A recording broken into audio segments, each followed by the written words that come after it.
I've had the opportunity to fly Cub Crafters' whole lineage of airplanes from the rebuild all the way through the FX-3. First time I had an opportunity to know about Cub Crafters was in the late 90s. A friend of mine bought a Super Cub for his wife to learn how to fly in. Well, it happened to be a rebuilt Cub Crafters Super Cub, and it was the nicest Super Cub I'd ever flown or seen. You know, you always come back to the Super Cub as the standard, you know.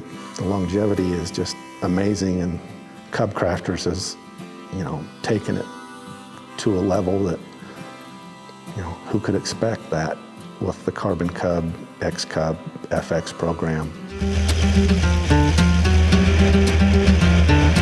A lot of my friends were doing the backcountry thing with Cubs and whatnot. So I thought that'd be a lot of fun. I called Cub Crafters and I said, how much better can they be than a Super Cub? And he said, I can tell you all day long. I'll bring one over. So he brought one over a few days later, and I went out and flew it, and I was like, oh, wow, this is impressive. One of my colleagues was there too, and I said, you gotta go fly this. So he went and flew it, and 2 days later, we ordered one. It was gonna be delivered in the end of March 2010. All my friends are out flying and I'm still not. So I'm still going through the pages looking for a Super Cub. And in January I found it. The Carbon Cub delivered at the end of March. So we picked it up and had a ball with it, and the spare and surplus Super Cub sat.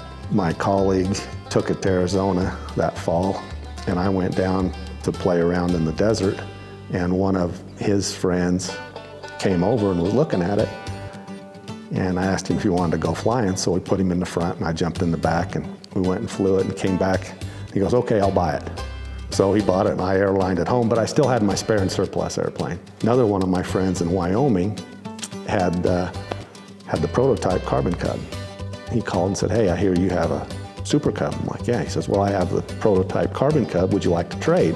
Well, we went back and forth and ended up trading it, and that's how I acquired it.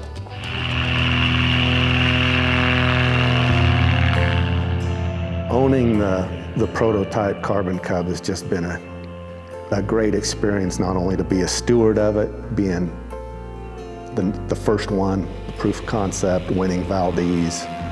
Everywhere you go, people recognize it. They're like, oh, that's the first one. And the performance is amazing. Several years in a row, a group of us around western Colorado, we would take a week and go to southern Arizona when it was snowy and cold here and play around in the desert. And so I took #1 Carbon Cub and went down there and played around and just had a ball, you know. My family has a cattle ranch.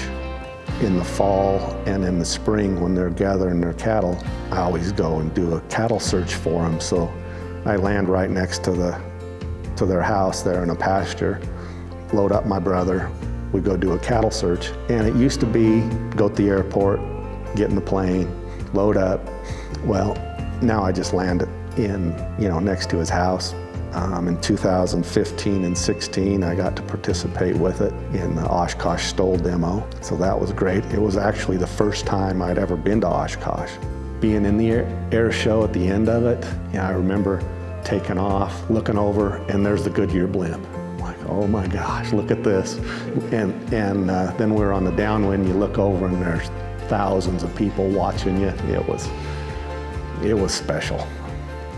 I'm really looking forward to Cub Fest this October, and I'm gonna try to bring the #1 Carbon Cub up there, bring it home one more time.